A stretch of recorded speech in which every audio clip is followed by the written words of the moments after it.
Bonjour à vous tous et merci d'être à nouveau là. Nous sommes ravis de vous accueillir et surtout, vous êtes sur vos écrans, ça tombe bien parce que c'est une spéciale autour de l'impact des écrans sur notre psyché, sur le cerveau, sur... Les écrans sont partout aujourd'hui, on les a sur le téléphone, on les a à la télé, on les a sur les ordinateurs, sur les tablettes, ils sont partout, sur les montres. Et donc on va essayer de mesurer un peu de tous ces impacts que cela peut générer. Alors merci toujours à nos chers chroniqueurs et chroniqueuses d'être présents. Véronique, Emmanuel, merci à vous deux d'être là. Alix, David, Nathalie, merci, avec plaisir, toujours gai, c'est sympa. Si vous saviez ce qui se passe en dehors des moments où on enregistre, peut-être un jour vous le saurez, mais c'est assez spectaculaire. Mais c'est peut-être un bêtisier, on verra. Merci en tout cas à vous tous d'être là. Nous allons accueillir un professeur d'université de Paris-Saclay, Sylvie Granon, et vous allez voir, c'est passionnant ce qu'elle nous raconte. On l'accueille tout de suite.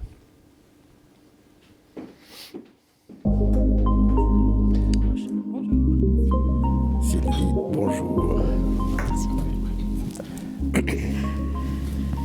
Sylvie, merci vraiment d'être là. Je sais qu'en plus vous venez d'un peu loin quand même, enfin c'est pas la porte à côté. Bon, merci. Alors comme je le disais, vous êtes professeur d'université à Paris-Saclay. Alors déjà ça c'est un titre en lui-même, mais est-ce que vous pouvez nous en dire un tout petit peu plus sur votre parcours pour en arriver là? Moi je suis neurobiologiste, je travaille à l'Institut des neurosciences Paris-Saclay. Donc sur le plateau de Saclay, je dirige une équipe qui s'appelle Neurobiologie de la prise de décision. Donc voilà, je travaille sur la prise de décision. C'est-à-dire comment le cerveau prend des décisions. Mais on s'intéresse à ça en termes un peu fondamentaux, c'est-à-dire qu'est-ce qui se passe dans le cerveau, comment les cellules peuvent communiquer, les structures cérébrales communiquent, les neurotransmetteurs échanger, etc.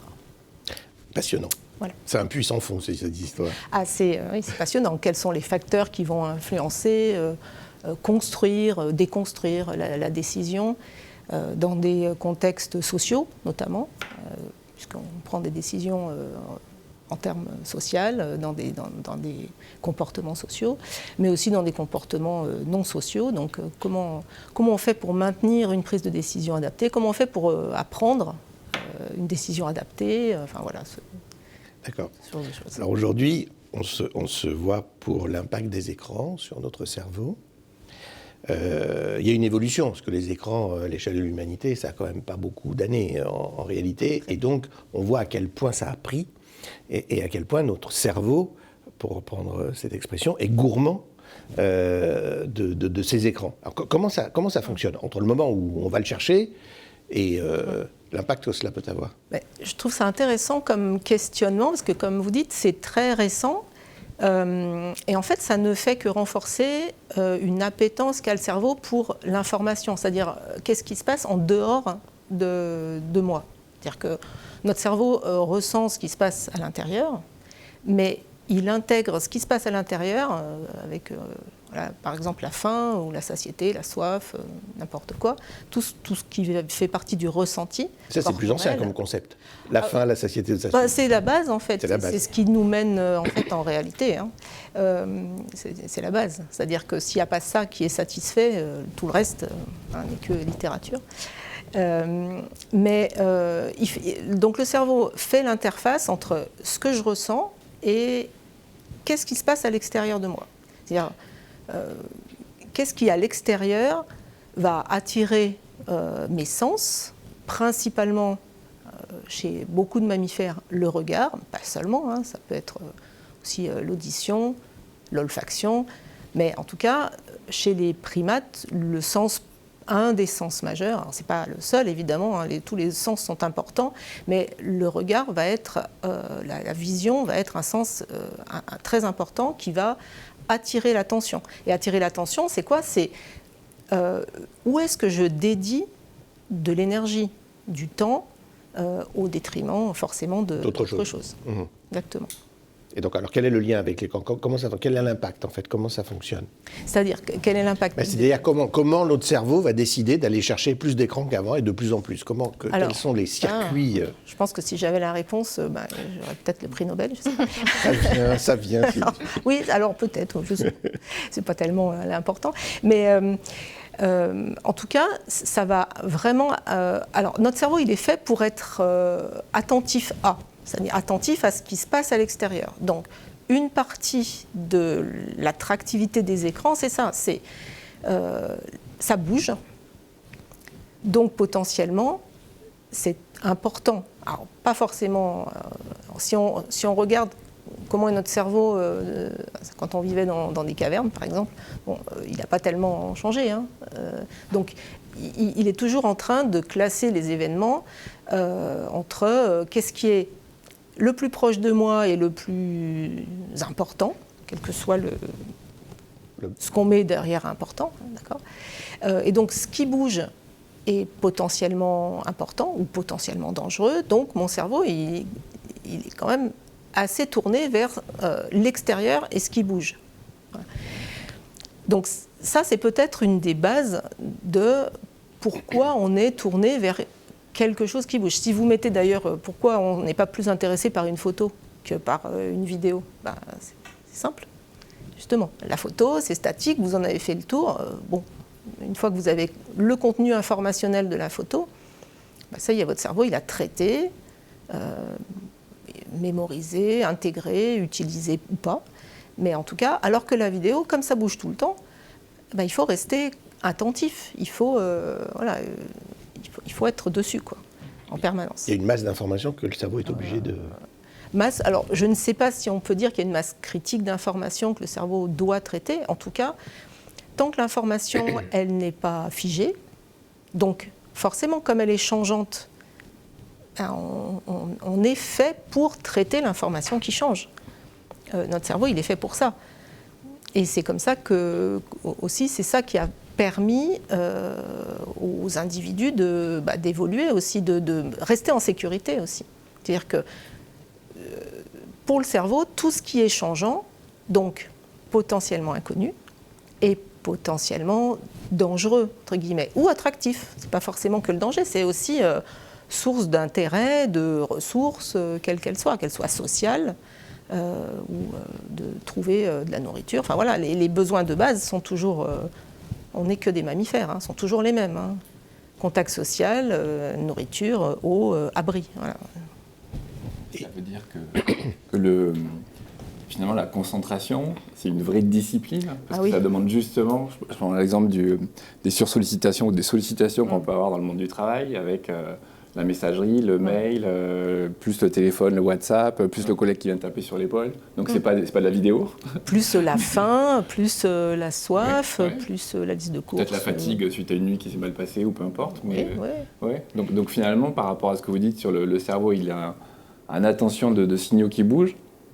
Se concentrer sur une tâche, ça a l'air beaucoup plus compliqué finalement. La concentration, c'est vraiment l'opposé de ce que le cerveau tend à faire. C'est-à-dire qu'il tend à être ouvert sur tous les canaux sensoriels, ce qui conduit à être à la fois prêt, c'est-à-dire vigilant, attentif, prêt à saisir une information importante, par exemple, à l'utiliser, à en faire quelque chose d'utile pour mon besoin de maintenant ou mon besoin de plus tard.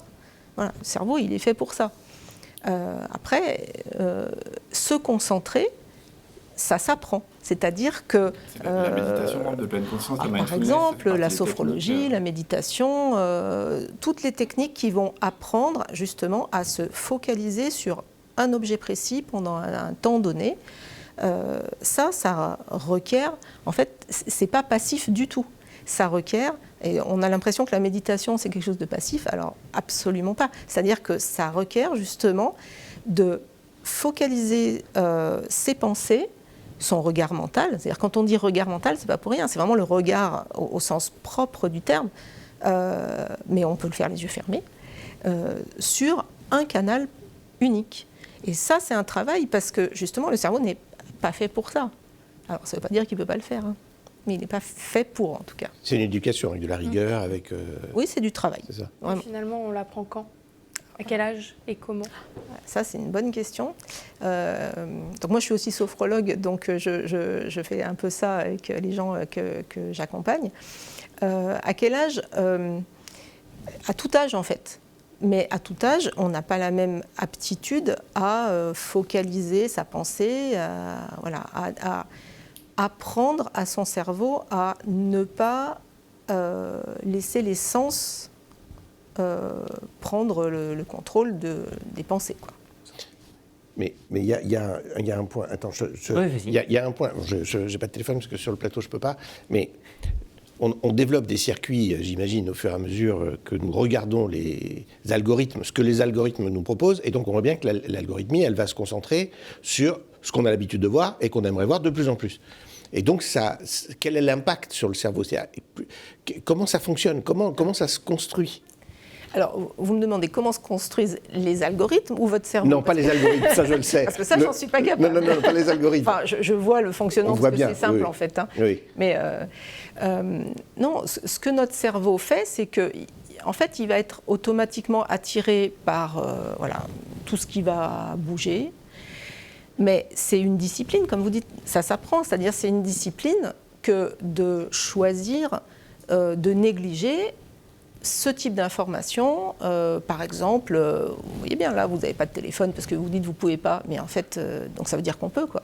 Ah, on peut ne pas l'avoir. Nos parents, ils ont vécu sans téléphone. Nous, moi-même, j'ai vécu sans téléphone quand même une majeure partie de ma vie. Donc en fait...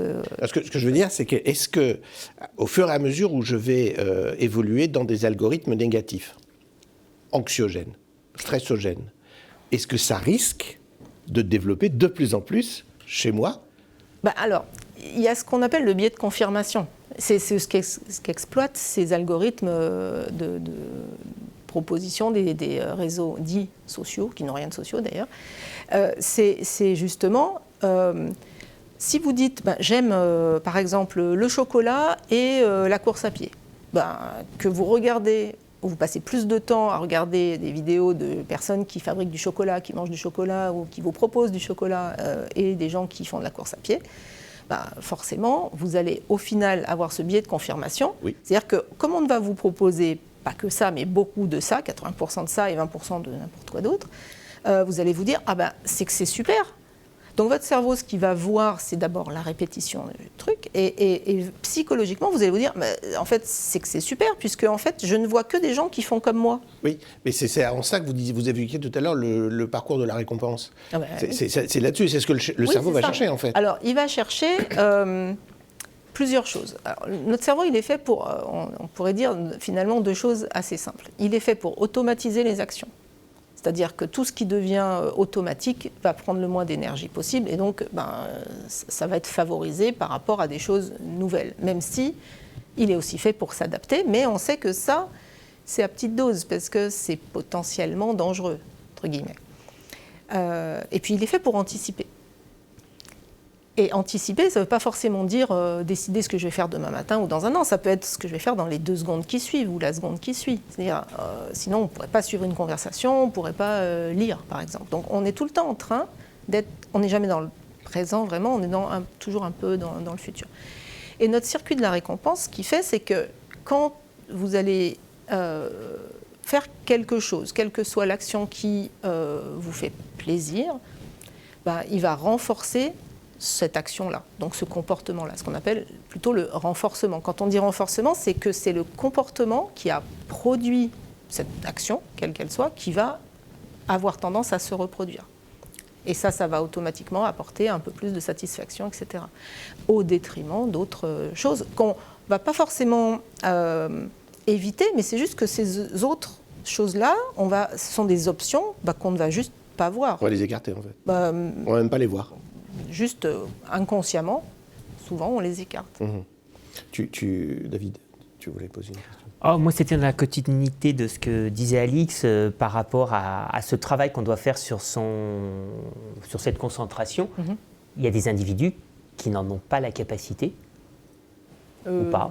Non, je crois que tout le monde a la capacité. Non. Tout le monde peut apprendre à focaliser son attention sur un objet, sur... un mot, un son. Alors certains vont être plus intéressés ou ça va être plus facile par exemple sur un objet que sur un mot, un son, un chiffre, une couleur. Mais tout le monde va trouver ce qui lui convient en fait. Et quand on parle de gens qui souffrent de troubles de l'attention, justement? Alors les troubles, ça c'est évidemment une autre question. Oui, c'est des gens qui vont avoir un peu plus de difficultés à canaliser, focaliser leur attention. Mais ça, c'est des aspects plus pathologiques qui vont être pris en charge complètement différemment. Tous les gens qui n'ont pas de pathologie avérée ont la capacité d'apprendre. Et surtout, en fait, quand on dit apprendre, c'est changer son comportement. C'est-à-dire qu'il ne faut pas s'attendre à ce que demain matin, si je vous dis que vous allez faire 50 pompes et vous n'en avez jamais fait 5, vous allez me dire non, je ne vais pas y arriver. Vous n'allez pas commencer par 50, vous allez commencer par 2. Et c'est pareil avec la concentration. Vous allez commencer par 20 secondes de focalisation de l'attention et puis vous allez monter progressivement. Donc tout s'apprend en fait. Véronique. Je voulais savoir s'il y avait des données sur l'impact de cette sursollicitation et cette augmentation du temps que l'on passe sur les écrans, donc à tout âge, sur nos performances cognitives et notamment attentionnelles et de concentration. Est-ce qu'il y a des données et quel est votre avis sur le sujet? Alors, il y a des données, mais certaines vont un peu dans tous les sens. C'est-à-dire que suivant, comme d'habitude, suivant ce qu'on regarde, à quel âge, dans quel contexte, etc.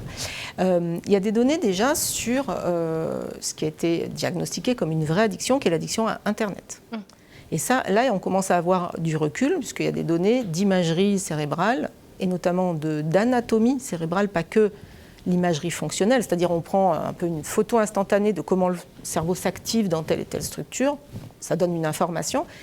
Mais ce que j'ai trouvé plus intriguant finalement et plus inquiétant, c'est l'anatomie, c'est-à-dire montrant que chez des personnes qui ont 4-5 ans d'addiction à Internet, qui sont diagnostiquées par des psychiatres comme étant dépendants à Internet, donc ce n'est pas les gens qui utilisent Internet dans la journée, eh bien, il y a une diminution du volume cérébral dans des aires spécifiques, notamment le cortex préfrontal, qui est une structure clé, c'est en fait un ensemble de structures cérébrales clés pour la décision, la planification de l'action, le maintien de l'attention. Et donc ça, ce sont des gens qui consultent pour addiction Internet. Donc quand on en est là à consulter, c'est que il y a vraiment un vrai problème dans la vie quotidienne. Donc ça, c'est des données qui sont publiées depuis déjà une bonne dizaine d'années, qui existent. Maintenant, est-ce que cette sursollicitation, elle a des conséquences sur le plan cognitif? Elle a des conséquences sur deux choses. Sur le maintien de l'attention, donc de façon un peu non surprenante, c'est-à-dire on saute d'une information à l'autre et après on a plus de mal à se concentrer, ce qu'on disait tout à l'heure. Mais encore une fois, ça se réapprend, ça se rééduque. Quand on n'a pas une pathologie, ça se rééduque, ce n'est pas du tout un problème. L'autre chose, c'est l'absence de planification. C'est-à-dire qu'on va déléguer notre capacité à planifier nos actions, à court ou à moyen ou à long terme, à un outil. Par exemple, notre téléphone, on ne planifie plus grand-chose, on s'appelle au dernier moment. Mais en même temps, on apprend d'autres choses. C'est-à-dire que ce sont des outils fantastiques, si on les utilise bien, d'ouverture sur le monde, d'apprentissage, on peut utiliser. Il est envisagé d'interdire les écrans au moins de 15 ans, en tout cas certains réseaux, certains écrans. Après, les scientifiques, ils ne sont pas là pour dicter les politiques publiques, ils sont là pour chercher à comprendre. Moi, je pense que l'interdiction, pourquoi pas? En tout cas, chez les jeunes enfants, clairement, utiliser un écran, ça n'a aucune vertu. Parce que... Quel âge, les jeunes enfants? 40 ans. Alors, le cerveau finit de se développer jusqu'à la fin de l'adolescence, c'est-à-dire 25 ans. C'est pas l'âge de boire de l'alcool et de conduire une voiture. Et c'est tard. Ouais. C'est pas fini encore. C'est la finalisation du circuit de la récompense, justement. Mais je rigole un peu. Mais vraiment, chez des enfants de moins de 6 ans, l'utilisation d'écran n'a aucun intérêt. Dans le sens où tout ce qu'ils peuvent développer et apprendre peut se faire avec des livres, avec des jeux, avec des copains, avec des adultes, avec du sport, avec la méditation, ça marche très très bien chez les enfants. Enfin, voilà. Bon.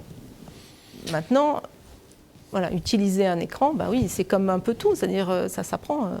Je pense que c'est un outil fantastique. Je ne sais pas s'il faut apprendre à 6 ans à utiliser un écran ou si on... Quel est l'intérêt? Je ne vois pas trop. En fait, moi, je me demande surtout quelle est la valeur ajoutée. Qu'est-ce qu'on peut faire avec l'écran qu'on ne peut pas faire autrement?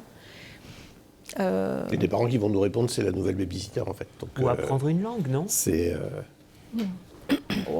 Est-ce qu'on a besoin d'un écran? On peut avoir un audio, peut-être. Interaction. On peut avoir une dans le milieu qui permet. Chez un petit enfant, c'est l'interaction qui... Oui, parce que c'est l'interaction qui donne du sens aussi aux mots, aux objets. Je vais vous interrompre. On va accueillir Karine Deleuze qui est je pense, en duplex avec nous, qui nous a fait le plaisir d'être avec nous.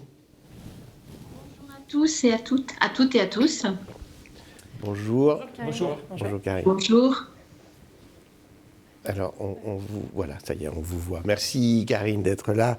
Alors, je vous présente rapidement, si vous voulez le compléter, n'hésitez surtout pas. Vous êtes psychothérapeute clinicienne, conférencière et autrice. Et justement, à ce titre-là, vous avez écrit un livre, enfin coécrit, si j'ai bien compris, oui. Un livre qui s'appelle Sous-écran total. Peut-être l'avez-vous, parce que je n'ai pas eu la chance de l'avoir. Alors, un peu plus au milieu qu'on voit, voilà, Sous-écran total. Voilà. Si on veut le trouver, quel est l'éditeur? C'est les éditions Lunettes. Lunettes, d'accord. Et puis, on essaiera de mettre les références de votre livre, évidemment, sur la chaîne. Vous avez un regard, évidemment, alors avec un titre comme ça, c'est éloquent. Vous avez un regard sur les écrans et l'impact que ça peut avoir. Bon, je vous en prie. Oui. Alors, moi, ça fait 15 ans que je travaille sur le sujet. Parce que j'ai vu dans mon cabinet de nombreux enfants avec des symptômes et en cherchant, il y avait toujours une histoire d'écran derrière. Donc j'ai commencé à m'intéresser et plus le temps passe, plus je vois des enfants et des ados épuisés, perdus, j'ai même envie de dire éperdus. Ils sont tous perdus dans un temps qui leur échappe totalement. Et des enfants qui sont désinvestis du réel, pour qui le réel est devenu un intrus. Vous savez, comme dans cette hyper-connexion où finalement on fait des pauses de connexion pour aller faire des choses dans le réel, alors que avant, je vais dire avant, après, hein, c'est comme ça. Alors qu'avant, on faisait des pauses de notre réel pour se distraire dans le numérique. Ça, c'était à l'époque où le numérique était encore limité, ou quand on avait dépassé tous ces gigas, on allait dans des cybercafés parce que c'était pas à la maison le cybercafé. Alors aujourd'hui, il y a une inversion des choses, hein, c'est-à-dire que le cybercafé est à la maison et on crée des espaces à l'extérieur pour se déconnecter. Maintenant, il y a des cafés offline. Voilà. Vous avez observé cette évolution en combien de temps? C'est exponentiel, c'est rapide? Alors, je l'ai observé, ça fait 15 ans, mais évidemment, depuis le Covid, les choses se sont grandement accélérées. Ce n'est pas le Covid qui a créé ça, mais il a légitimé quand même une espèce de droit à se connecter, de besoin, de devoir, de nécessité, de plus à se connecter. Et ça a été un énorme accélérateur. Et qu'est-ce qu'on va chercher alors finalement dans cette accélération? On cherche l'accélération de tout, hein, l'accélération du temps, parce que la problématique des écrans, alors moi je suis clinicienne, hein, donc je vais vous parler d'inconscient, je vais vous parler, c'est ma paroisse, hein, mais évidemment c'est la grande angoisse du temps, de la temporalité, du temps qui passe, d'une vie qu'on a unique, et tout d'un coup arrivent les écrans avec la temporalité. Quand je parle d'atemporalité, c'est avec le A privatif, il n'y a pas de temporalité. La seule temporalité d'un écran, c'est sa batterie et sa connexion Wi-Fi. Et donc, on part dans cet espace-là dont on n'a aucune raison d'en sortir. Et on est perdu dans l'illimité du temps. Et on n'a plus aucune raison d'y revenir, si ce n'est le réel qui vient vous sonner la cloche. Alors, Là, on vous entend, évidemment, et c'est très clair. C'est la règle des 3 T, je crois. Chez les jeunes, c'est tout le temps, tout de suite. Hein. Donc ça correspond à peu près à ce que vous venez de dire. Mais si on ramène ça aux plus jeunes, ils seront peut-être, et d'ailleurs je passerai la main à Alix, ils seront peut-être capables de nous dire, bah oui, et alors, on veut que ça aille plus vite, et ça nous intéresse, donc ça aille plus vite, c'est tant mieux. Ça va plus vite, mais ils retiennent rien. Le problème, c'est que qu'est-ce qu'ils font plus vite? Ils regardent 3 écrans en même temps. Ils vont vous dire, vous les interrogez, moi les ados, quand je les interroge, ils me disent qu'ils ne retiennent rien. Ils ne regardent même plus du TikTok, ils font du TikTok. Ça veut dire que c'est juste du principe de scroller, donc il n'y a pas l'intention en fait de regarder quelque chose. C'est l'idée d'être pris dans un tourbillon.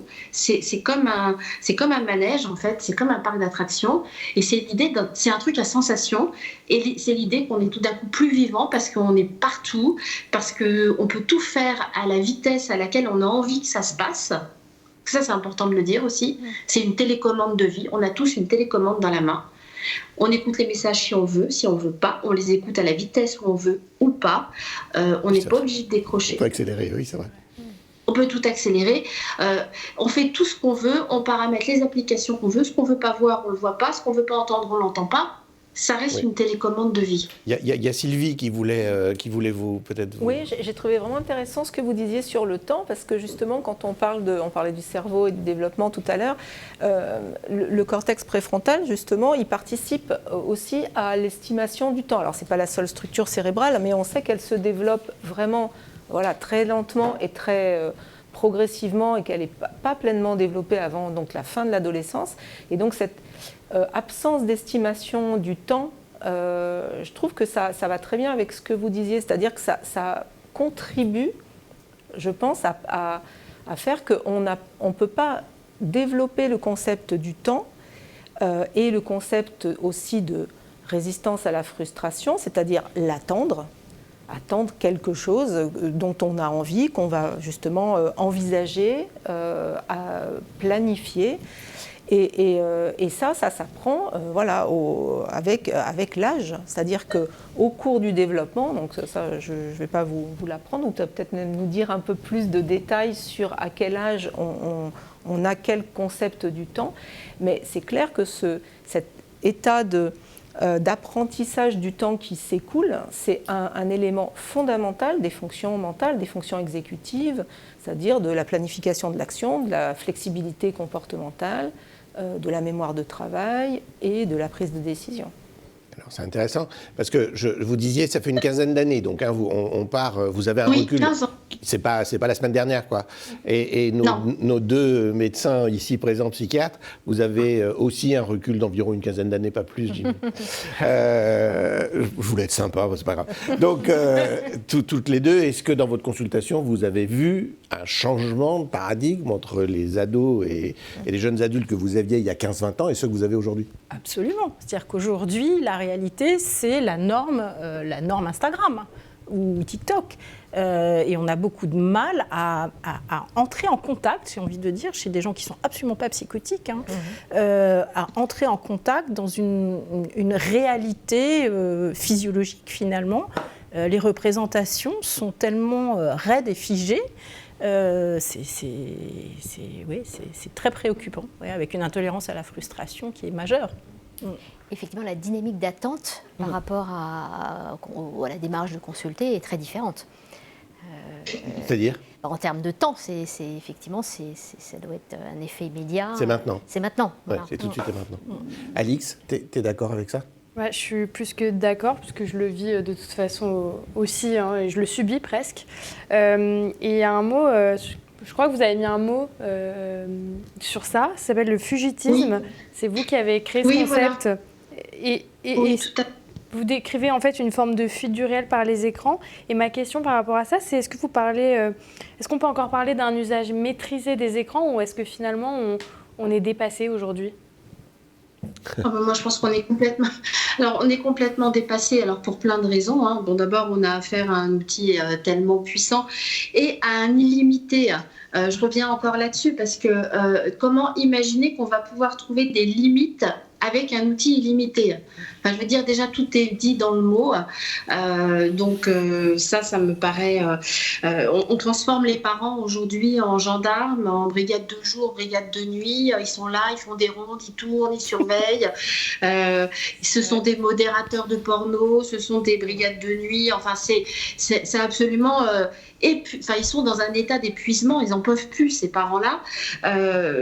Parce qu'ils ont voulu juste à un moment être rassurés par l'outil et aujourd'hui ils sont totalement terrorisés. Je reviens à votre question, Alix, sur ce mot fugitisme. Oui, j'ai trouvé qu'il était très nécessaire de nommer en fait ce que moi je ressentais parce que c'est une nouveauté et qu'à un moment il faut bien lui donner un terme. Et j'ai vraiment, moi, constaté dans ces 15 ans d'expertise que c'est une fuite du réel, c'est un exil. Et on se retrouve dans un espace où il n'y a pas de frustration. En effet, il n'y a pas de temporalité, il n'y a pas de contrainte. Et donc, on est perdu dans cet espace dans lequel on se promène sans unité de temps, sans unité de lieu. Alors aujourd'hui, on a des jeunes qui n'ont plus d'unité de temps, plus d'unité de lieu. La seule unité de temps qu'ils ont, c'est ce temps d'écran dont on parle, qui est un drame et qui est une catastrophe d'avoir nommé ce truc-là le temps d'écran, qui laisse entendre qu'il existe deux temporalités, la temporalité du réel et la temporalité des écrans, comme si ces deux temporalités ne se croisaient pas. Le temps d'écran, ça n'existe pas, c'est juste un temps du réel utilisé à faire des écrans. À force de parler de temps d'écran, on a créé un espèce de dosage numérique où les jeunes viennent se brancher à ce temps d'écran où on fait des biberons numériques avec la dose rase de TikTok, la dose rase de Snapchat, de ci, de ça, et on a remis nos adolescents au lit à scroller avec le biberon numérique et ils ne sont plus là, ils partent à ce point-là, on appelle ça le fugitisme, ils partent complètement ailleurs dans l'idée que ce temps ne passe pas puisqu'on appelle ça le temps d'écran. On leur dit pas le temps des devoirs, on leur dit pas le temps de la douche ou le temps scolaire. Non, là il y a un temps d'écran avec un dosage et voilà, enfin, je m'agite un peu là-dessus parce que... Non mais c'est intéressant Karine, c'est passionnant mais du coup, ça s'impose à nous, ça existe. Donc, je ne sais pas si Karine... Non, ça existe. Le temps d'écran n'existe pas. Non, absolument je ne parlais pas du temps d'écran. Non. Je ne parlais pas du temps d'écran. Le téléphone portable et ce qu'il véhicule existe aujourd'hui. C'est-à-dire que les jeunes l'utilisent et ils l'utilisent sans modération. Oui, il existe. Qu'est-ce que vous préconisez? Permettez-moi. Des horaires. Voilà. Donc pas l'interdiction. Je préconise pas l'interdiction. Des interdictions. Il y a un moment, il faut savoir protéger quand on n'est pas capable d'utiliser. C'est pas qu'ils sont nuls. C'est simplement que aujourd'hui, vous regardez les jeunes. Ça, je sais pas, personne n'en parle. Ils n'ont plus d'histoire en fait. Ils n'ont plus d'histoire. Ils n'ont pas de jeunesse à raconter. Ils ont plein d'histoires. Ils n'ont pas d'anecdotes. Quand on leur raconte des anecdotes, on a l'impression que c'est d'un autre temps, mais c'est pas d'un temps si loin. Ils n'ont pas d'histoire, ils n'ont pas d'anecdotes, ils n'ont pas de rêve non plus. Ils auront fait quoi pendant toute leur jeunesse? Ils auront scrollé. Ils auront fait des écrans. Et donc comment on répare la génération suivante en fait? Qu'est-ce qu'on fait? Si on ne remet pas des horaires, c'est-à-dire qu'on fait des écrans, pourquoi? Parce que c'est une activité. Enfin, je veux dire, les écrans, on n'oublie pas que c'est une activité. C'est pas là où on habite. C'est une activité. Donc, on fait des écrans. Parce qu'on a envie d'apprendre une langue. Vous parliez de langue tout à l'heure, ou parce que donc voilà, on met l'activité numérique à la maison. Et puis après, on fait autre chose. Parce que on est tous là en train de parler des écrans, mais on a un deuxième problème aujourd'hui. On a le problème du réel. Plus personne n'a envie de s'y tenir. Karine, et donc, on peut tout à fait limiter les écrans. On peut dire, allez, fais ta dose d'écran, là, ton temps d'écran, t'es 2 heures, là, comme ça, t'es bien. Et après, il fait quoi? Mais après, il n'est pas bien dans son réel. C'est ça le problème. Il n'est pas bien. Il n'a pas envie de s'y tenir. Donc, il attend quoi? Il attend les 2 prochaines heures pour repartir de l'autre côté. D'accord. Alors, Nathalie, tu voulais... Oui, alors vous êtes clinicienne et donc je m'interrogeais justement sur l'aide qu'on pouvait apporter à ces enfants, à ces jeunes, peut-être dans des prises en charge un peu systémiques et familiales. Parce que pourquoi ces enfants sont-ils sur les écrans ? Limiter, transformer les parents en gendarmes, c'est une chose.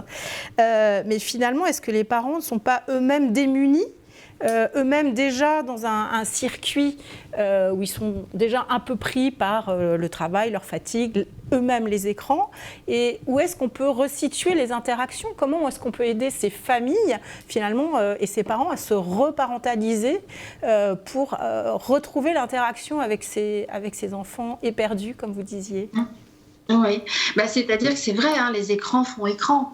Donc, il y a un moment, c'est intéressant de se dire qu'est-ce que fait le numérique, comment on a envie du numérique dans notre maison. Est-ce qu'on a envie pourquoi on en a besoin, et puis essayer de remettre le numérique vraiment pas comme une personne avec qui on vit, ou pas comme un lieu dans lequel on vit, mais comme une activité où chacun peut avoir ses besoins et ses plaisirs d'utiliser. Mais comme tout, avec des horaires.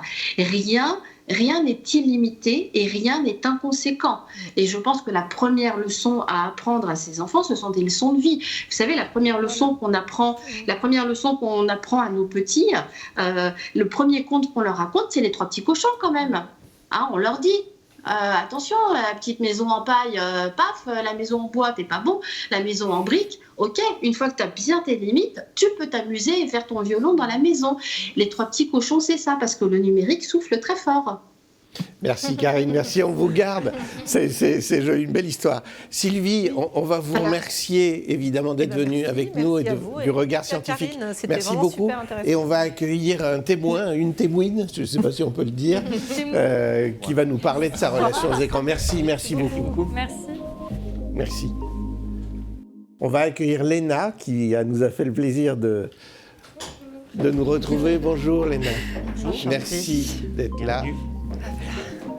Est-ce que tu as pu écouter Oui, un petit peu. Bon, on avait des discussions hyper intéressantes aussi en backstage avec les personnes qui sont là pour la 3e émission. Donc j'ai fait un petit peu des deux. D'accord. Léna, merci une fois de plus d'être là. Tu es venue pour nous, c'est très intéressant parce que tu es venue pour témoigner en fait. Parce que là, il y avait des spécialistes et il y avait des scientifiques qui nous ont un peu exprimé le regard qu'ils avaient sur les écrans, mais toi, tu le vis. Donc, est-ce que tu peux nous en parler ? Est-ce que tu peux nous dire comment ça évolue, comment tu gères ça, comment ça marche ? Bien sûr. Moi, du coup, j'ai 23 ans, donc j'ai grandi un petit peu avec les réseaux sociaux, je pense comme toute ma génération. Je pense qu'on est quand même la génération un peu chanceuse, dans le sens où on a grandi avec, on l'a vu se développer, on l'a vu évoluer. Et donc on a grandi avec toute la sensibilisation aussi là-dessus. On n'a pas été jeté d'un coup sec dedans. Moi au quotidien, le digital, l'IA, c'est partie prenante de tous les jours. Je pense que mon quotidien, c'est du digital. Le matin, je me lève, c'est téléphone, messagerie, météo, même. Tout se fait sur le digital maintenant. Je peux regarder la télé pour regarder la météo ou même écouter la radio. La journée, digital, parce que je travaille sur ordinateur. Donc, pareil, j'accumule les heures d'écran. Et le soir, je rentre, je regarde les métros qui sont disponibles. Donc, digital, je réponds aux messages, digital. Le soir, téléphone, je réponds aux messages, je vais me détendre un petit peu en regardant les réseaux sociaux. Je reste plusieurs heures et, ça te détend. Et voilà. Alors, je vais passer la main à Alix parce que je voudrais qu'elle prenne le relais sur le relais jeune, je t'en prie.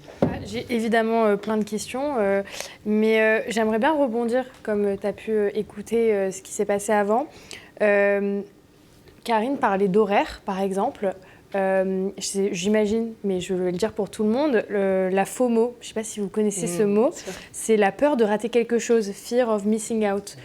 Par exemple, si toi, Léna, on t'avait donné des horaires, est-ce que tu aurais eu cette FOMO, c'est-à-dire cette peur de manquer quelque chose en ligne 60% des usagers reconnaissent ressentir cette peur de rater quelque chose, c'est énorme.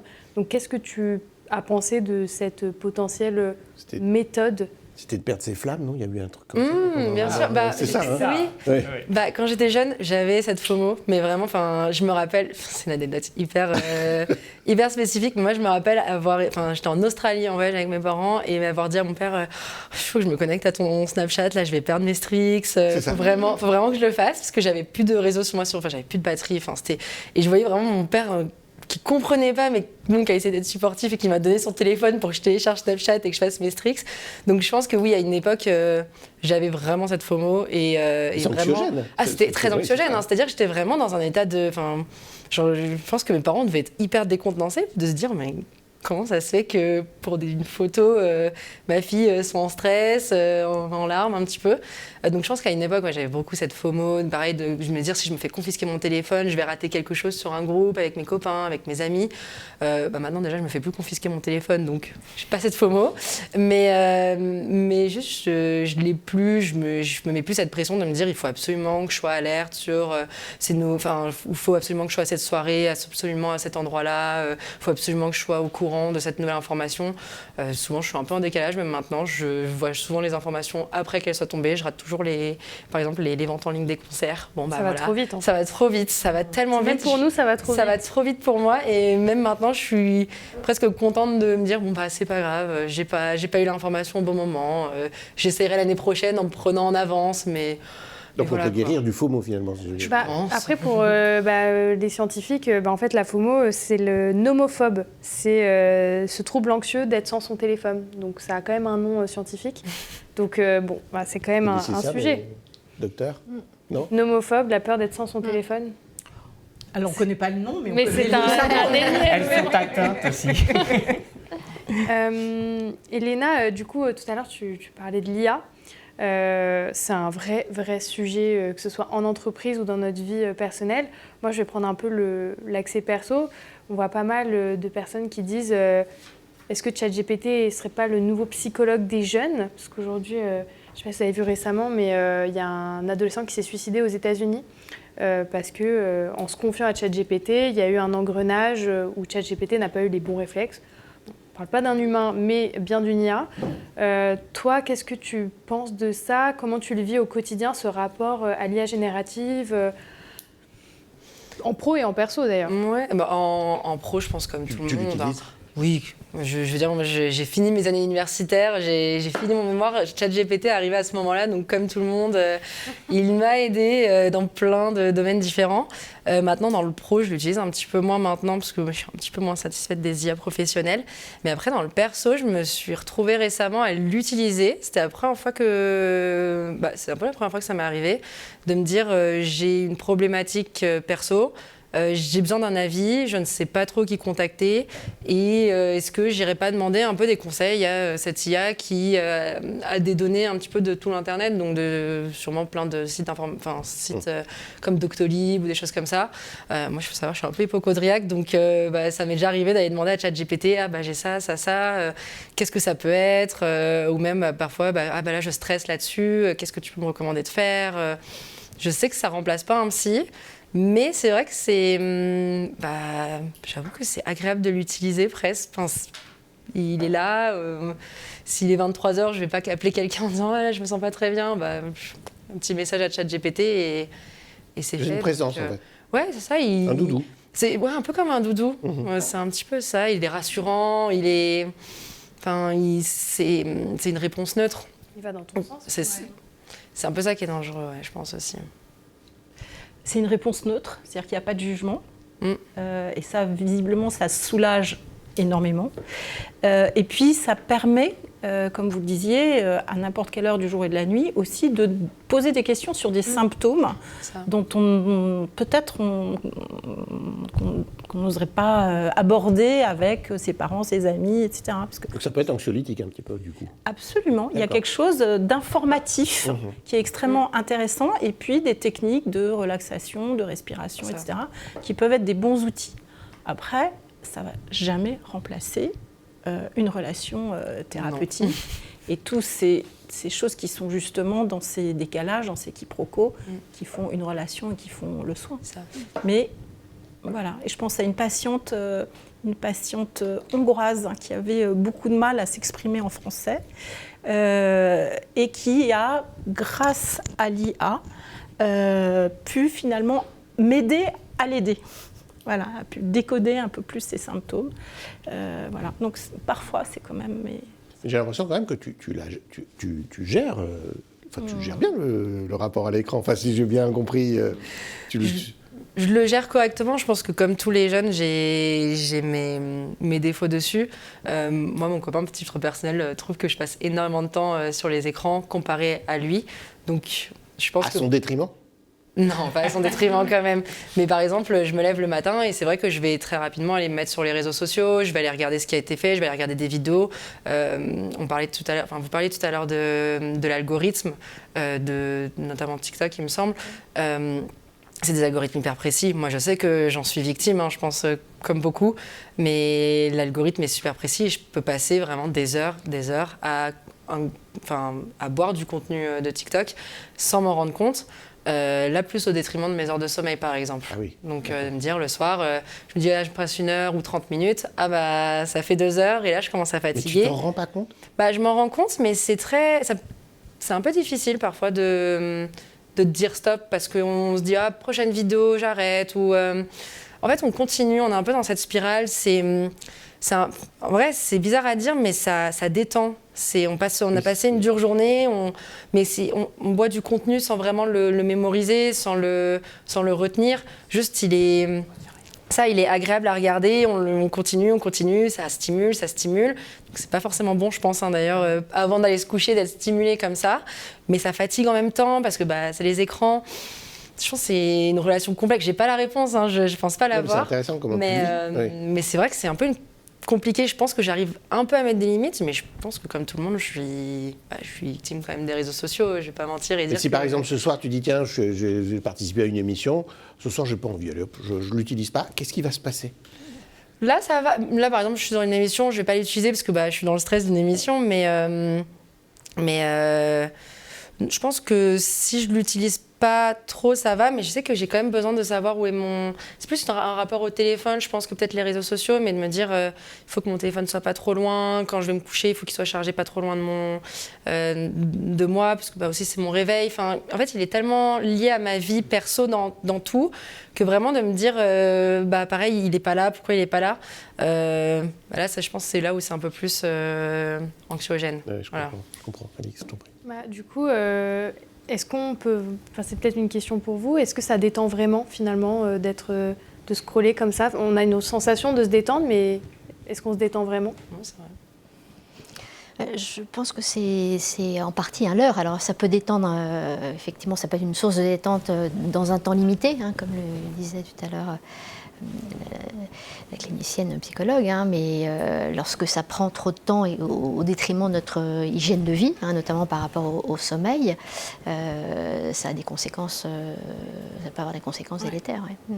Je pense que ça peut détendre musculairement, mais qu'en revanche, les signaux visuels dont on parlait tout à l'heure restent extrêmement stimulants et donc continuent à activer au niveau cognitif et émotionnel.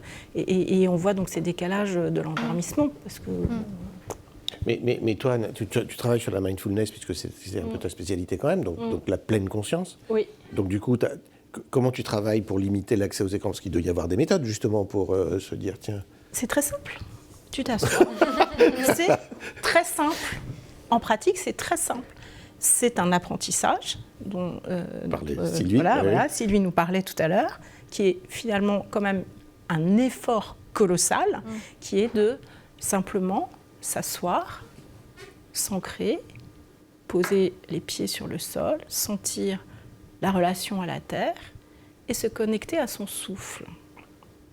C'est très simple. C'est ultra simple, on va le faire spontanément, il n'y aura pas de problème. Mais là, on s'adresse à une population qui effectivement va avoir du mal à accéder.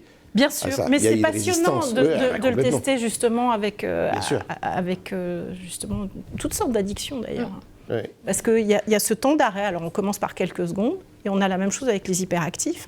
C'est-à-dire on les voit dans les groupes, au bout de 3 minutes, ils n'en peuvent plus, ils veulent sortir, ils veulent tout arrêter. Et en fait, ça s'apprend.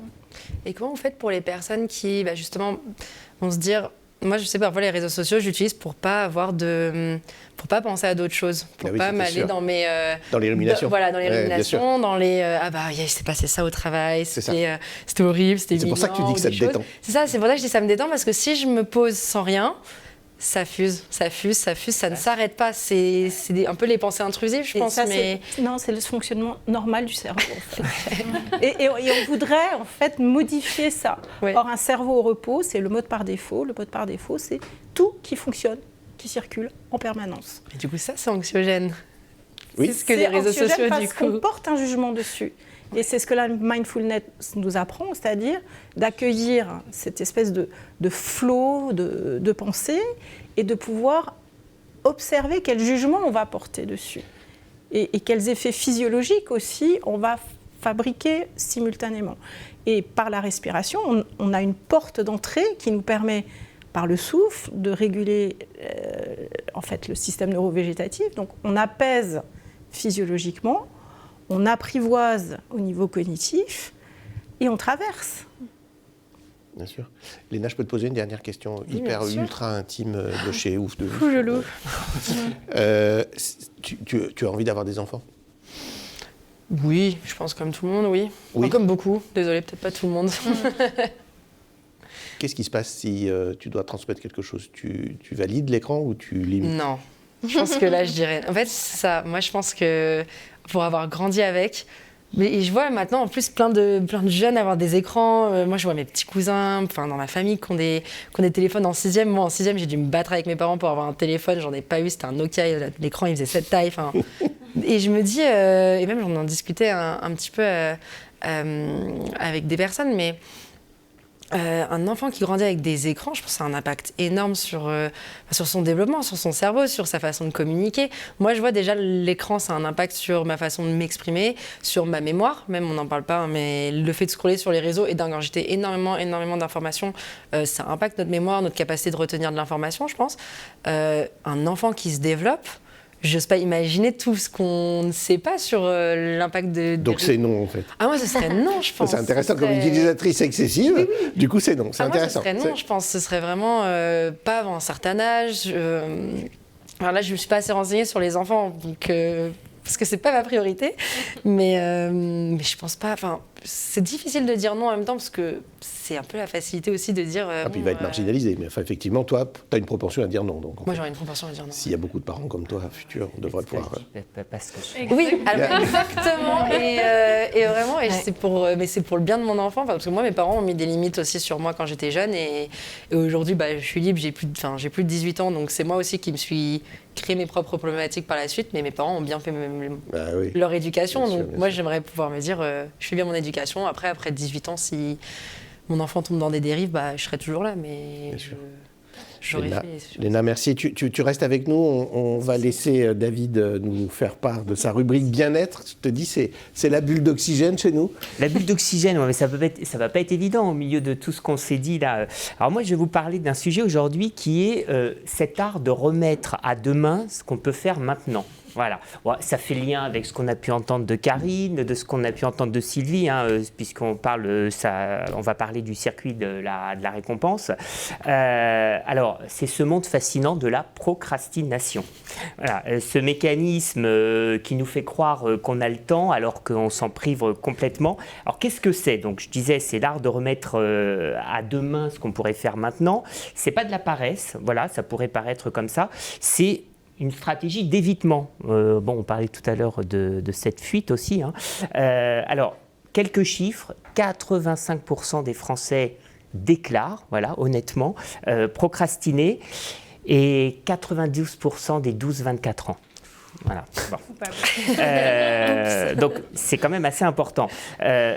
Mais ce n'est pas forcément mal de procrastiner parce que c'est différer certaines actions pour mieux les préparer, les anticiper, les recontextualiser.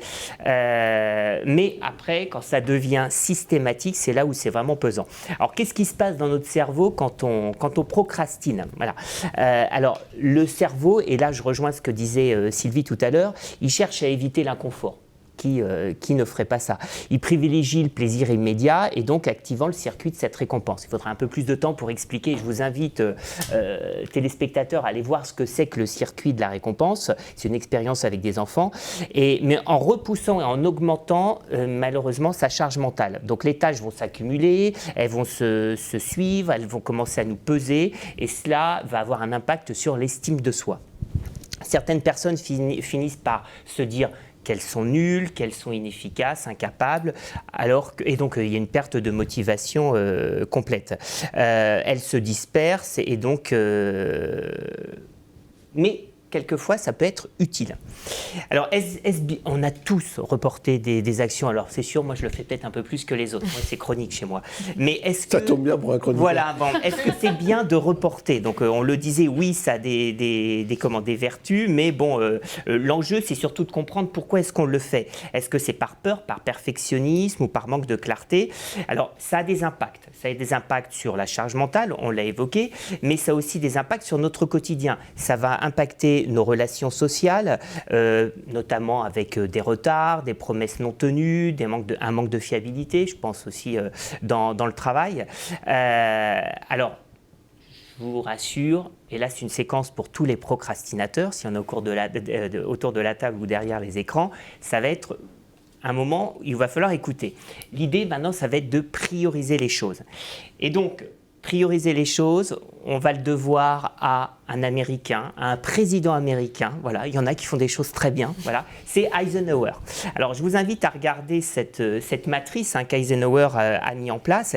C'est que il nous invite à faire le tri entre ce qui compte vraiment et ce qui nous détourne de l'essentiel.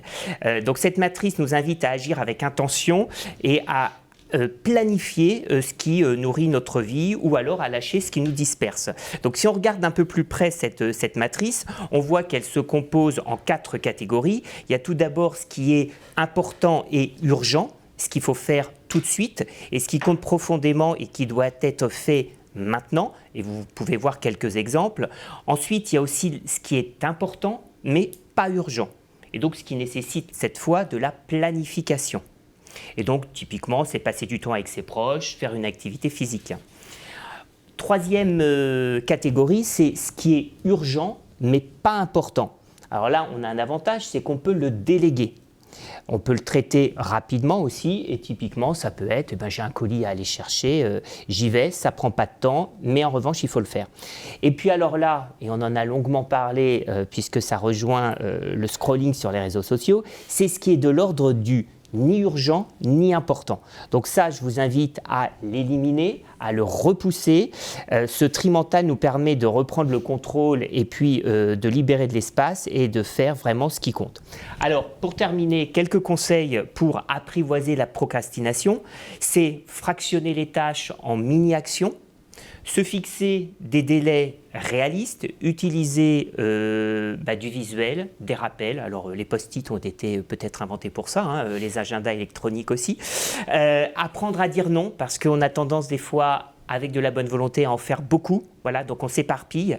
Se rappeler que l'organisation, c'est une alliée. Elle n'est pas là pour rigidifier les choses, mais plutôt aussi pour nous libérer.